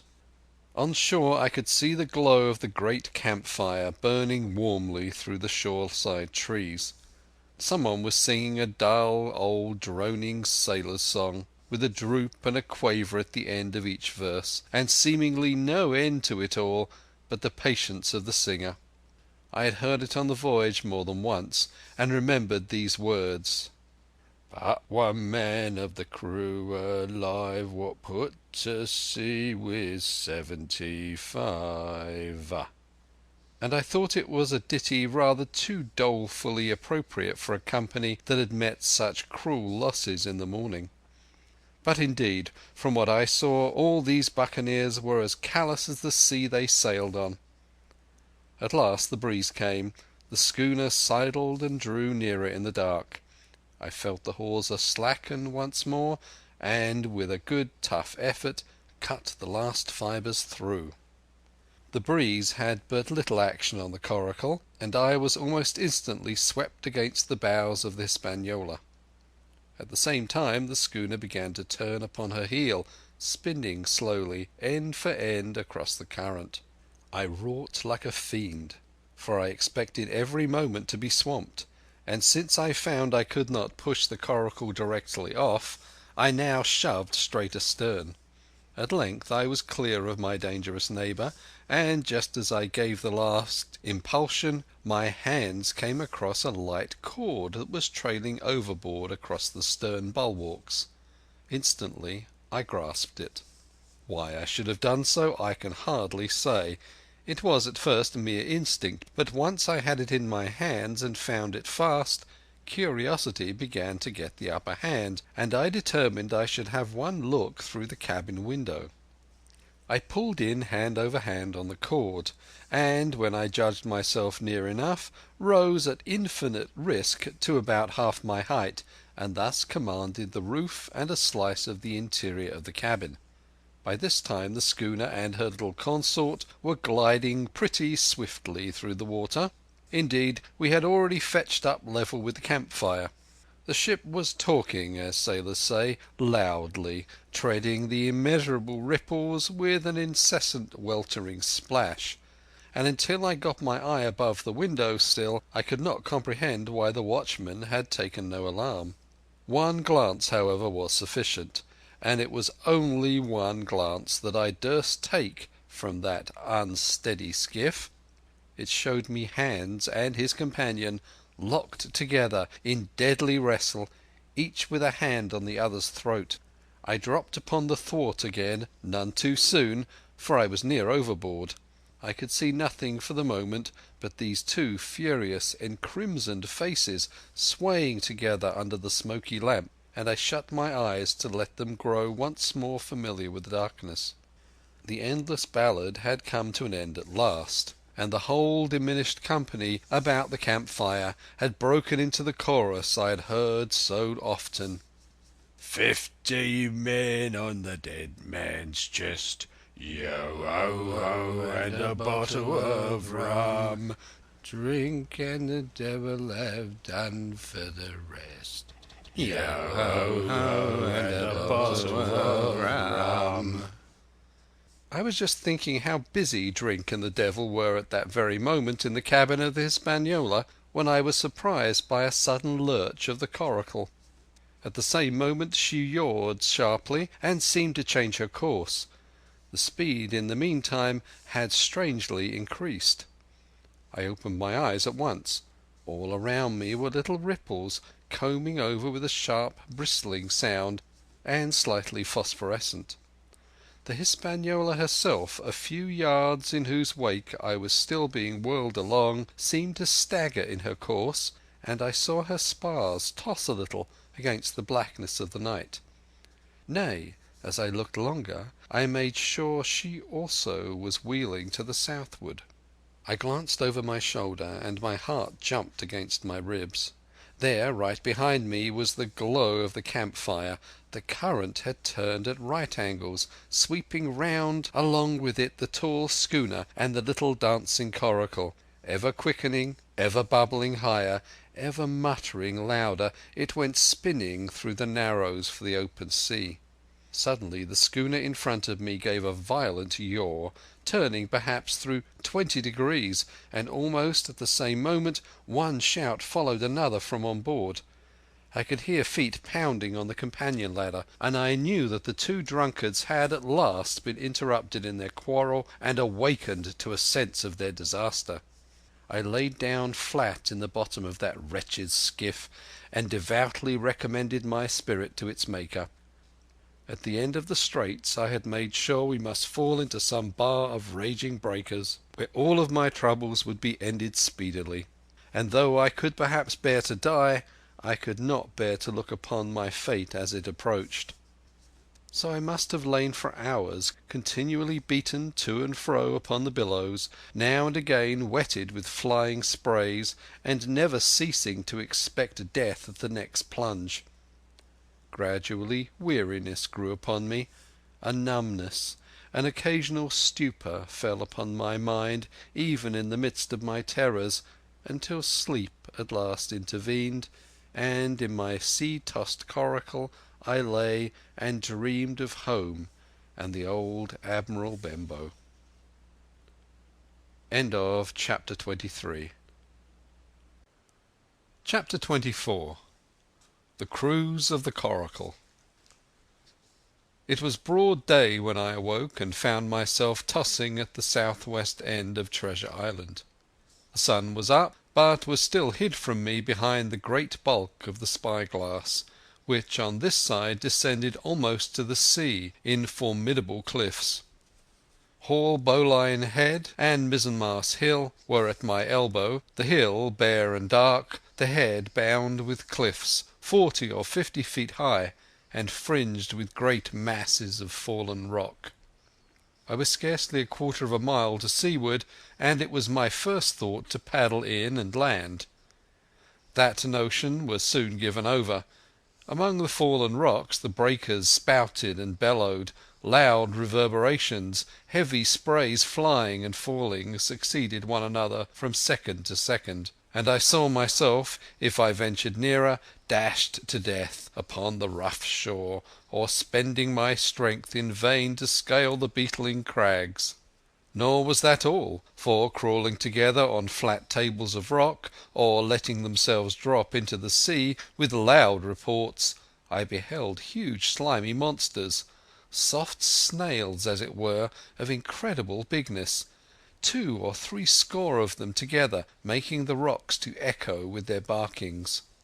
I have understood since that they were sea lions, and entirely harmless, but the look of them added to the difficulty of the shore and the high running of the surf, and was more than enough to disgust me of that landing place. I felt willing rather to starve at sea than to confront such perils. In the meantime I had a better chance, as I supposed, before me. North of Hall Bowline Head the land runs in a long way, leaving at low tide a long stretch of yellow sand. To the north of that again there comes another cape, Cape of the Woods, as it was marked upon the chart, buried in tall green pines which descended to the margin of the sea. I remembered what Silver had said about the current that sets northward along the whole west coast of Treasure Island, and seeing from my position that I was already under its influence, I preferred to leave Hall Bowline Head behind me and reserve my strength for an attempt to land upon the kindlier looking Cape of the Woods. There was a great smooth swell upon the sea, the wind blowing steadily and gentle from the south. There was no contrariety between that and the current, and the billows rose and fell unbroken. Had it been otherwise I must long ago have perished, but as it was, it is surprising how easily and securely my little and light boat could ride. Often, as I lay still at the bottom and kept no more than an eye above the gunwale, I would see a big blue summit heaving close above me, yet the coracle would but bounce a little, dance as if on springs, and subside on the other side into the trough as lightly as a bird. I began after a little to grow very bold, and sat up to try my skill at paddling. But even a small change in the disposition of the weight will produce violent changes in the behaviour of a coracle, and I had hardly moved before the boat, giving up at once her gentle dancing movement, ran straight down a slope of water so steep that it made me giddy, and struck her nose, with a spout of spray, deep into the side of the next wave. I was drenched and terrified, and fell instantly back into my old position, whereupon the coracle seemed to find her head again and led me softly as before among the billows. It was plain she was not to be interfered with, and, at any rate, since I could in no way influence her course, what hope had I of reaching land? I began to be horribly frightened, but I kept my head for all that. First, moving with all care, I gradually bailed out the coracle with my sea-cap. Then, getting my eye once more above the gunwale, I set myself to study how it was she managed to slip so quietly through the rollers. I found each wave, instead of the big smooth glossy mountain it looks from the shore or from a vessel's deck, was for all the world like any range of hills on the dry land, full of peaks and smooth places and valleys. The coracle, left to herself, turning from side to side, threaded, so to speak, her way through these lower parts and avoided the steep slopes and higher toppling summits of the wave. Well now, thought I to myself, it is plain I must lie where I am and not disturb the balance, but it is plain also that I can put the paddle over the side and from time to time, in smooth paces, give her a shove or two towards land. No sooner thought upon than done. There I lay on my elbows in the most trying attitude, and every now and again gave a weak stroke or two to turn her head to shore. It was very tiring and slow work, yet I did visibly gain ground, and as we drew near the Cape of the Woods, though I saw I must infallibly miss that point, I had still made some 100 yards of easting. I was indeed close in. I could see the cool green tree-tops swaying together in the breeze, and I felt sure I should make the next promontory without fail. It was high time, for I now began to be tortured with thirst. The glow of the sun from above, its thousand-fold reflection from the waves, the sea-water that fell and dried upon me, caking my very lips with salt, combined to make my throat burn and my brain ache. The sight of the trees so near at hand had almost made me sick with longing, but the current had soon carried me past the point, and as the next reach of sea opened out, I beheld a sight that changed the nature of my thoughts. Right in front of me, not half a mile away, I beheld the Hispaniola under sail.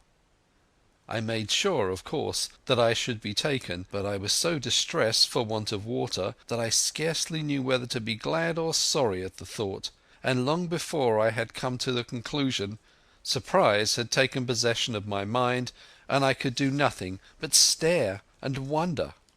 The Hispaniola was under her mainsail and two jibs, and the beautiful white canvas shone in the sun like snow or silver. When I first sighted her, all her sails were drawing. She was laying a course about northwest, and I presumed the men on board were going round the island on their way back to the anchorage. Presently she began to fetch more and more to the westward, so that I thought they had sighted me and were going about in chase. At last, however, she fell right into the wind's eye, was taken dead aback, and stood there a while helpless, with her sails shivering. "Clumsy fellows," said I, "they must be still drunk as owls," and I thought how Captain Smollett would have set them skipping. Meanwhile the schooner gradually fell off, and, filled again upon another tack, sailed swiftly for a minute or so, and brought up once more dead in the wind's eye. Again and again this was repeated. To and fro, up and down, north, south, east and west, the Hispaniola sailed by swoops and dashes, and, at each repetition, ended as she had begun, with idly flapping canvas. It became plain to me that nobody was steering, and if so, where were the men? Either they were dead drunk, or had deserted her, I thought, and perhaps if I could get on board I might return the vessel to her captain. The current was bearing coracle and schooner southward at an equal rate. As for the latter's sailing, it was so wild and intermittent, and she hung each time so long in irons, that she certainly gained nothing, if she did not even lose. If I only dared to sit up and paddle, I made sure that I could overhaul her.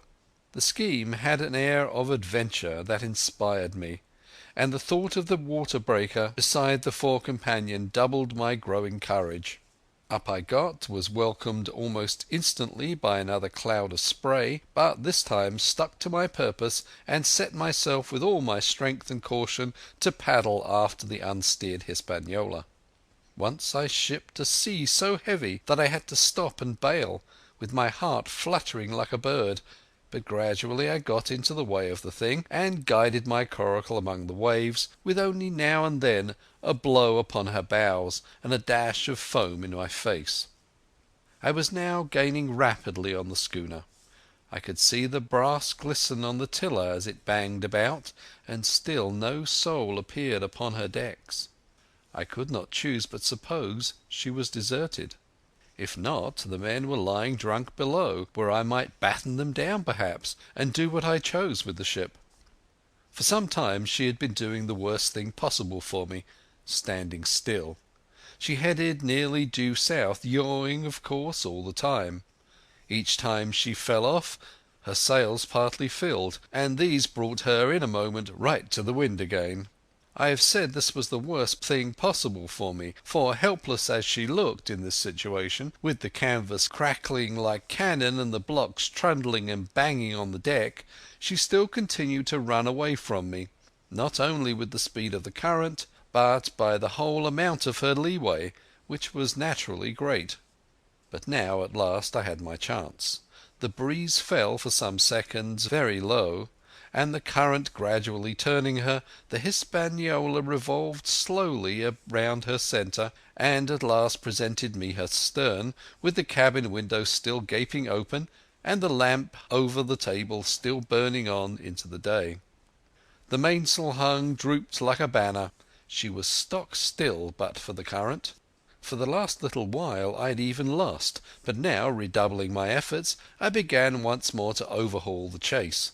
I was not 100 yards from her when the wind came again in a clap. She filled on the port tack and was off again, stooping and skimming like a swallow. My first impulse was one of despair, but my second was towards joy. Round she came till she was broadside on to me, round still till she had covered a half and then 2/3 and then 3/4 of the distance that separated us. I could see the waves boiling white under her forefoot. Immensely tall she looked to me from my low station in the coracle. And then of a sudden I began to comprehend. I had scarce time to think, scarce time to act and save myself. I was on the summit of one swell when the schooner came swooping over the next. The bowsprit was over my head. I sprang on my feet and leapt, stamping the coracle under water. With one hand I caught the jibboom, while my foot was lodged between the stay and the brace, and as I still clung there panting, a dull blow told me that the schooner had charged down upon and struck the coracle, and that I was left without retreat on the Hispaniola. End of chapter 24. I strike the Jolly Roger. I had scarce gained a position on the bowsprit when the flying jib flapped and filled on the other tack with a report like a gun. The schooner trembled to her keel under the reverse, but the next moment, the other sails still drawing, The jib flapped back again and hung idle. This had nearly tossed me off into the sea, and now I lost no time, crawled back along the bowsprit, and tumbled head foremost on the deck. I was on the lee side of the forecastle, and the mainsail, which was still drawing, concealed me from a certain portion of the after deck. Not a soul was to be seen. The planks, which had not been swabbed since the mutiny, bore the print of many feet, and an empty bottle, broken by the neck, tumbled to and fro like a live thing in the scuppers. Suddenly the Hispaniola came right into the wind. The jibs behind me cracked aloud, the rudder slammed to, the whole ship gave a sickening heave and shudder, and at the same moment the main boom swung inboard, the sheet groaning in the blocks, and showed me the lee after deck.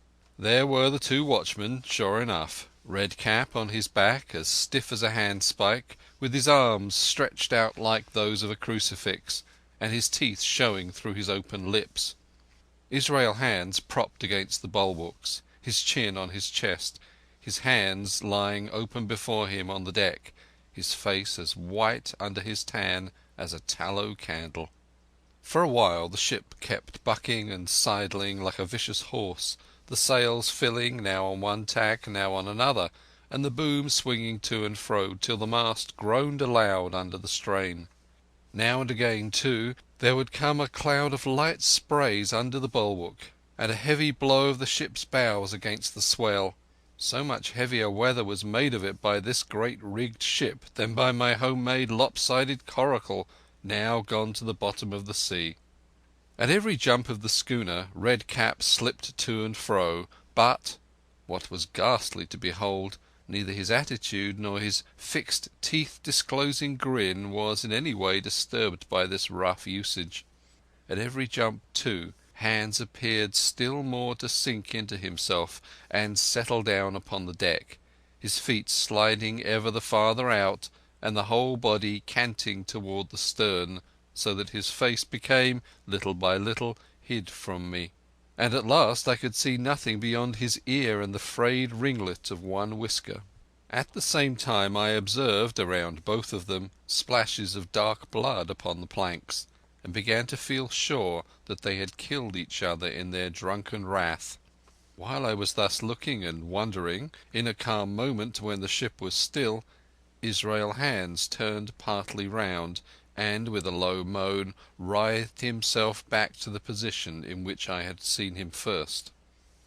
The moan, which told of pain and deadly weakness, and the way in which his jaw hung open, went right to my heart.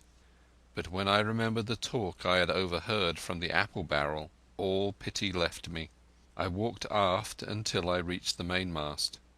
"Come aboard, Mr. Hands," I said ironically. He rolled his eyes round heavily, but he was far too gone to express surprise. All he could do was utter one word: "Brandy." It occurred to me that there was no time to lose, and dodging the boom as it once more lurched across the deck, I slipped aft and down the companion stairs into the cabin. It was such a scene of confusion as you can hardly fancy. All the lock-fast places had been broken open in quest of the chart. The floor was thick with mud where the ruffians had sat down to drink or consult after wading in the marshes round their camp. The bulkheads, all painted in clear white and beaded round with gilt, bore a pattern of dirty hands.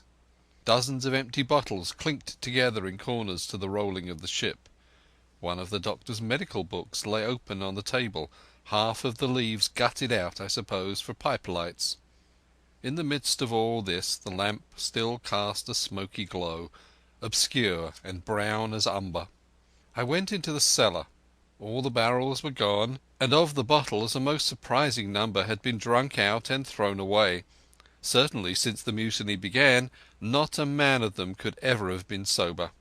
Foraging about I found a bottle with some brandy left, for Hands, and for myself I routed out some biscuit, some pickled fruits, a great bunch of raisins, and a piece of cheese. With these I came on deck, put down my own stock behind the rudder head, and, well out of the coxswain's reach, went forward to the water breaker and had a good deep drink of water, and then, not until then, gave Hans the brandy. He must have drunk a gill before he took the bottle from his mouth. "Aye," said he. "By thunder, but I wanted some of that." And he sat down already in my corner and began to eat. "Much hurt?" I asked him. He grunted, or rather, I might say he barked. "If that doctor was aboard," he said, "I'd be right enough in a couple of turns, but I don't have no manner of luck, you see. That's what's the matter with me. And for that swab, he's good and dead, he is," he added, indicating the man with the red cap. "He weren't no seaman anyhow. And where mought you have come from?" "Well," said I have come aboard to take possession of this ship, Mr Hans, and you'll please regard me as your captain until further notice." He looked at me sourly enough, but said nothing. Some of the colour had come back into his cheeks, though he still looked very sick, and still continued to slip out and settle down as the ship banged about. "By the by," I continued, "I can't have these colours, Mr Hans, and by your leave I'll strike 'em. Better none than these." And, again dodging the boom, I ran to the colour lines and hauled down their cursed black flag and chucked it overboard. "God save the King," said I, waving my cap, "and there's an end to Captain Silver." He watched me keenly and slyly, his chin all the while on his breast. "I reckon," he said at last, "I reckon, Captain Hawkins, you'll kinder want to get ashore now. Suppose we talks?" "Why, yes," says I, "with all my heart, Mr Hans. Say on." And I went back to my meal with a good appetite. "This man," he began, nodding feebly at the corpse, "O'Brien was his name. A rank islander. This man and me got the canvas on her, meaning for to sail her back. Well, he's dead now, he is, as dead as bilge. And who's to sail this ship I don't see.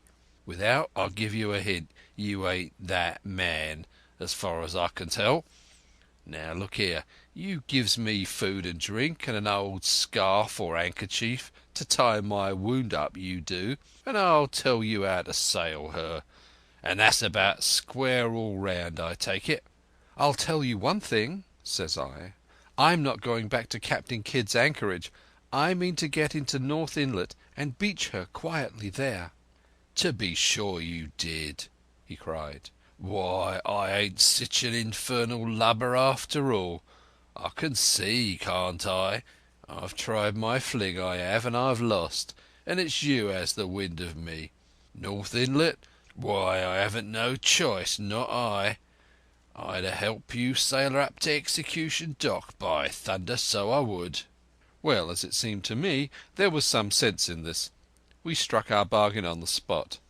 In 3 minutes I had the Hispaniola sailing easily before the wind along the coast of Treasure Island, with good hopes of turning the northern point ere noon, and beating down again as far as North Inlet before high water, when we might beach her safely and wait until the subsiding tide permitted us to land. Then I lashed the tiller and went below to my own chest, where I got a soft silk handkerchief of my mother's. With this, and with my aid, Hans bound up the great bleeding stab he had received in the thigh, and after he had eaten a little and had a swallow or two more of the brandy, he began to pick up visibly, sat straighter up, spoke louder and clearer, and looked in every way another man. The breeze served us admirably. We skimmed before it like a bird, the coast of the island flashing by and the view changing every minute.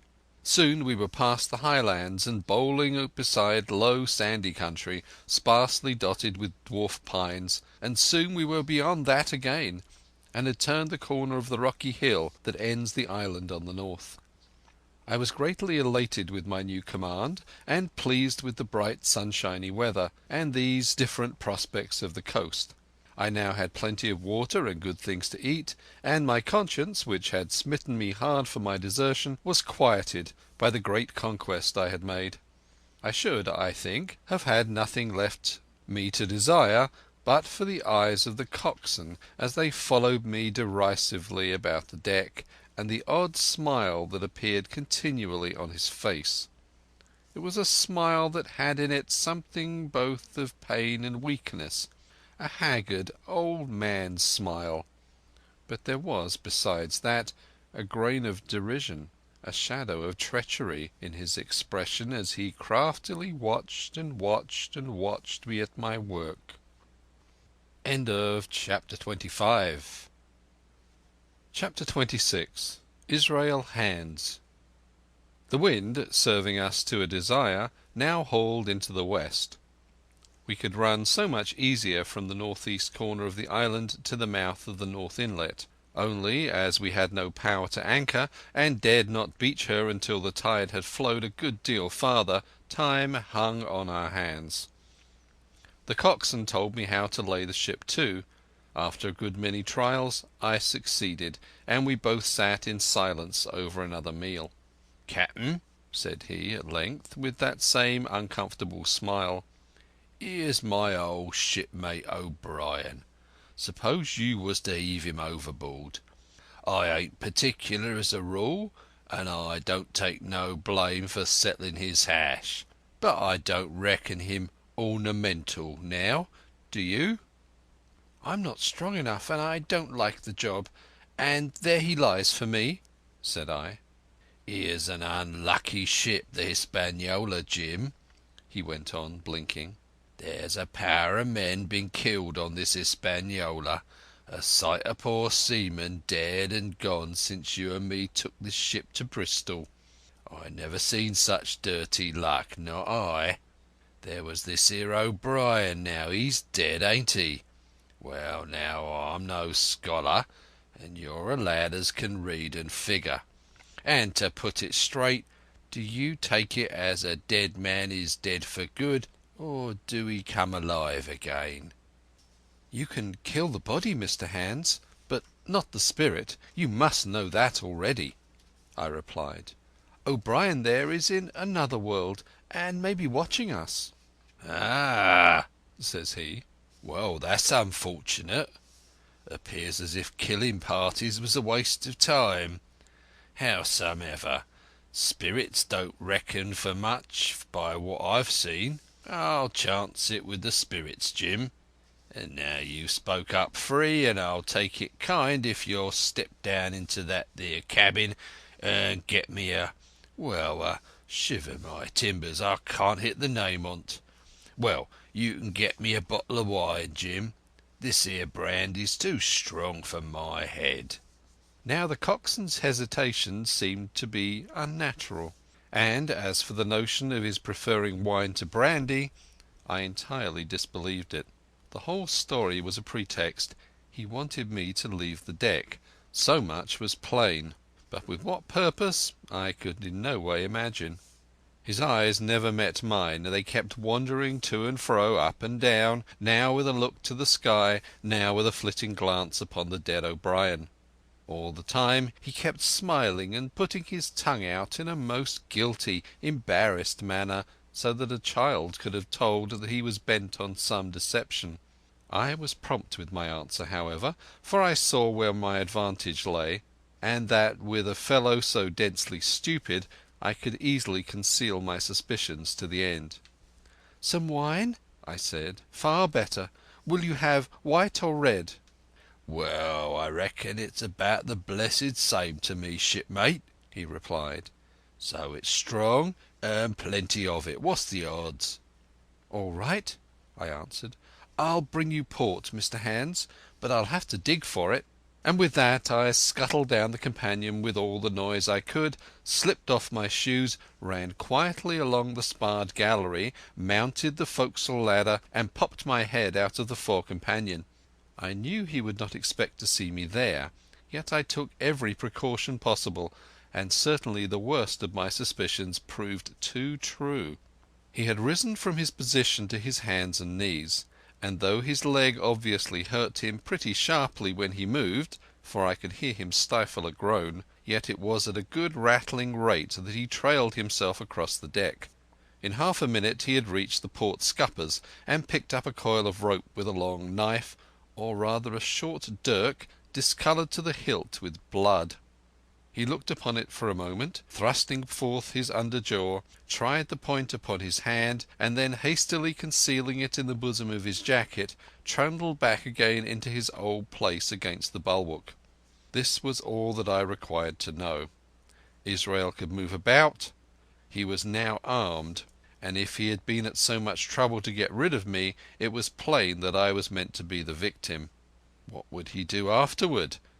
Whether he would try to crawl right across the island from North Inlet to the camp among the swamps, or whether he would fire Long Tom, trusting that his own comrades might first come to help him, was of course more than I could say. Yet I felt sure that I could trust him in one point, since in that our interests jumped together, and that was the disposition of the schooner. We both desired to have her stranded safe enough in a sheltered place, so that when the time came she could be got off again with as little labour and danger as might be. And until that was done I considered that my life would certainly be spared. While I was thus turning the business over in my mind I had not been idle with my body. I had stolen back to the cabin, slipped once more into my shoes, and laid my hand at random on a bottle of wine, and now, with this for an excuse, I made my reappearance on the deck. Hans lay as I had left him, all fallen together in a bundle, and with his eyelids lowered, as though he were too weak to bear the light. He looked up, however, at my coming, knocked the neck off the bottle like a man who had done the same thing often, and took a good swig, with his favourite toast of "Here's luck." Then he lay quiet for a little, and then, pulling out a stick of tobacco, begged me to cut him a quid. "Cut me a junk of that," says he, "for I haven't no knife, and hardly the strength enough, so be as I had. Ah, Jim, Jim, I reckon I've missed stays. Cut me a quid as likely to be the last, lad, for I'm for my long home and no mistake." "Well," said I, "I'll cut you some tobacco, but if I was you and thought myself so badly, I would go to my prayers like a Christian man." "Why?" said he. "Now you tell me why." "Why?" I cried. "You were asking me just now about the dead. You've broken your trust. You've lived in sin and lies and blood. There's a man you killed lying at your feet this very moment, and you ask me why? For God's mercy, Mr. Hans, that's why." I spoke with a little heat, thinking of the bloody dirk he had hidden in his pocket, and designed, in his ill thoughts, to end me with.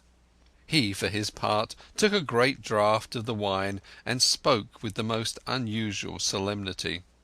"For 30 year," he said, "I've sailed the seas and seen good and bad, better and worse, fair weather and foul, provisions running out, knives going, and what not. Well, now I tell you, I never seen good come out of goodness yet. Him as strikes first is my fancy. Dead men don't bite. Them's my views. Amen. So be it. And now you look here," he added, suddenly changing his tone. "We've had enough of this foolery. The tide's made good enough by now. You just take my orders, Captain Hawkins, and we'll sail slap in and be done with it." All told, we had scarce 2 miles to run, but the navigation was delicate. The entrance to this northern anchorage was not only narrow and shoal, but lay east and west, so that the schooner must be nicely handled to be got in. I think I was a good prompt subaltern, and I am sure that Hans was an excellent pilot, for we went about and dodged in, shaving the banks, with a certainty and a neatness that were a pleasure to behold. Scarcely had we passed the head before the land closed around us. The shores of North Inlet were as thickly wooded as those of the southern anchorage, but the space was longer and narrower, and more like what in truth it was, the estuary of a river. Right before us, at the southern end, we saw the wreck of a ship in the last stages of dilapidation. It had been a great vessel of 3 masts, but had lain so long exposed to the injuries of the weather that it was hung about with great webs of dripping seaweed, and on the decks of it shore bushes had taken root, and now flourished thick with flowers. It was a sad sight, but it showed us that the anchorage was calm. "Now," said Hans, "look there.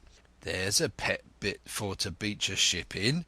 Fine flat sand, never a cat's paw, trees all around of it, and flowers are blowing like a garden on that old ship." "And once beached," I inquired, "how shall we get her off again?" "Why so," he replied. "You take a line ashore there on the other side at low water, take a turn about one of them big pines, bring it back, take a turn around the capstan, and lie to for the tide. Come high water, all hands take a pull upon the line, and off she comes as sweet as nature. And now, boy, you stand by. We've hit the bit now, and she's too much way on her.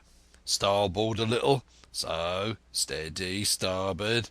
Larboard a little, steady, steady." So he issued his commands, which I breathlessly obeyed, till all of a sudden he cried, "Now, my hearty, luff!" and I put the helm hard up, and the Hispaniola swung round rapidly and ran stem on for the low wooded shore. The excitement of these last manoeuvres had somewhat interfered with the watch I had kept hitherto sharply enough upon the coxswain. Even then I was still so much interested, waiting for the ship to touch, that I had quite forgotten the peril that hung over my head, and stood craning over the starboard bulwarks and watching the ripples spreading wide before the bows. I might have fallen without a struggle for my life had not a sudden disquietude seized upon me and made me turn my head. Perhaps I had heard a creak or seen his shadow moving with the tail of my eye. Perhaps it was an instinct like a cat's. But sure enough, when I looked round, there was Hans already halfway toward me with the dirk in his right hand. We must both have cried out aloud when our eyes met, but while mine was the shrill cry of terror, his was a roar of fury like a charging bull's. At the same instant he threw himself forward, and I leapt sideways toward the bows. As I did so I let go of the tiller, which sprung sharp to leeward, and I think this saved my life, for it struck Hans across the chest and stopped him for the moment dead. Before he could recover I was safe out of the corner where he had me trapped, with all the deck to dodge about. Just forward of the mainmast I stopped, drew a pistol from my pocket, took a cool aim, though he had already turned and was once more coming directly after me, and drew the trigger. The hammer fell, but there followed neither flash nor sound. The priming was useless with sea water. I cursed myself for my neglect. Why had I not long before reprimed and reloaded my only weapons? Then I should not have been as now, a mere fleeing sheep before this butcher. Wounded as he was, it was wonderful how fast he could move, his grizzled hair tumbling over his face, and his face itself as red as a red ensign with his haste and fury. I had no time to try my other pistol, nor indeed much inclination, for I was sure it would be useless. One thing I saw plainly: I must not simply retreat before him, or he would speedily hold me boxed in the bows, as a moment since he had so neatly boxed me in the stern. Once so caught, and 9 or 10 inches of the blood-stained dirk would be my last experience on this side of eternity. I placed my palms against the mainmast, which was of a goodish bigness, and waited, every nerve upon the stretch. Seeing that I meant to dodge, he also paused, and a moment or two passed in feints on his part and corresponding movements upon mine. It was such a game as I had often played at home about the rocks of Black Hill Cove, but never before, you may be sure, with such a wildly beating heart as now. Still, as I say it was a boy's game, and I thought I could hold my own at it against an elderly seaman with a wounded thigh. Indeed, my courage had begun to rise so high that I allowed myself a few darting thoughts on what would be the end of the affair, and while I saw certainly that I could spin it out for long, I saw no hope in any ultimate escape. Well, while things stood thus, suddenly the Hispaniola struck, staggered, ground for an instant in the sand, and then, swift as a blow, canted over to the port side, till the deck stood at an angle of 45 degrees, and about a puncheon of water splashed into the scupper holes and lay in a pool between the deck and the bulwark. We were both of us capsized in a second, and both of us rolled almost together into the scuppers, the dead Red Cap with his arms still spread out, tumbling stiffly after us. So near were we indeed that my head came against the coxswain's foot with a crack that made my teeth rattle. Blow and all, I was the first afoot again, for hands had got involved with the dead body. The sudden canting of the ship had made the deck no place for running on. I had found some new way of escape, and that upon the instant, for my foe was almost touching me. Quick as thought, I sprang into the mizzen shrouds, rattled up hand over hand, and did not draw a breath till I was seated on the cross trees. I had been saved by being prompt. The dirk had struck not half a foot below me as I pursued my upward flight, and there stood Israel Hands with his mouth open and his face upturned to mine, a perfect statue of surprise and disappointment. Now that I had a moment to myself, I lost no time in changing the priming of my pistol, and then, having one ready for service, and to make assurance doubly sure, I proceeded to draw the load of the other and recharge it afresh from the beginning. My new employment struck Hands all of a heap. He began to see the dice going against him, and after an obvious hesitation he also hauled himself heavily into the shrouds, and, with the dirk in his teeth, began slowly and painfully to mount. It cost him no end of time and groans to haul his wounded leg behind him, and I had quietly finished my arrangements before he was much more than a third of the way up. Then, with a pistol in either hand, I addressed him. "One more step, Mr Hands," said I, "and I'll blow your brains out. Dead men don't bite, you know," I added with a chuckle. He stopped instantly. I could see by the workings of his face that he was trying to think, and the process was so slow and laborious that in my new-found security I laughed out loud. At last, with a swallow or two, he spoke, his face still wearing the same expression of extreme perplexity. In order to speak he had to take the dagger from his mouth, but in all else he remained unmoved. "Jim," says he, "I reckon we're fouled, you and me, and we'll have to sign articles. I'd have had you but for that there lurch, but I don't have no luck, not I, and I reckon I'll have to strike, which comes hard, you see, for a master mariner to a ship's yunker like you, Jim." I was drinking in his words and smiling away, as conceited as a cock upon a walk, when all in a breath back went his right hand over his shoulder. Something sang like an arrow through the air. I felt a blow and then a sharp pang, and there I was, pinned by the shoulder to the mast. In the horrid pain and surprise of the moment, I scarce can say it was by my own volition, and I am sure it was without a conscious aim. Both of my pistols went off, and both escaped out of my hands. They did not fall alone. With a choked cry the coxswain loosed his grasp upon the shrouds and plunged head first into the water. End of chapter 26.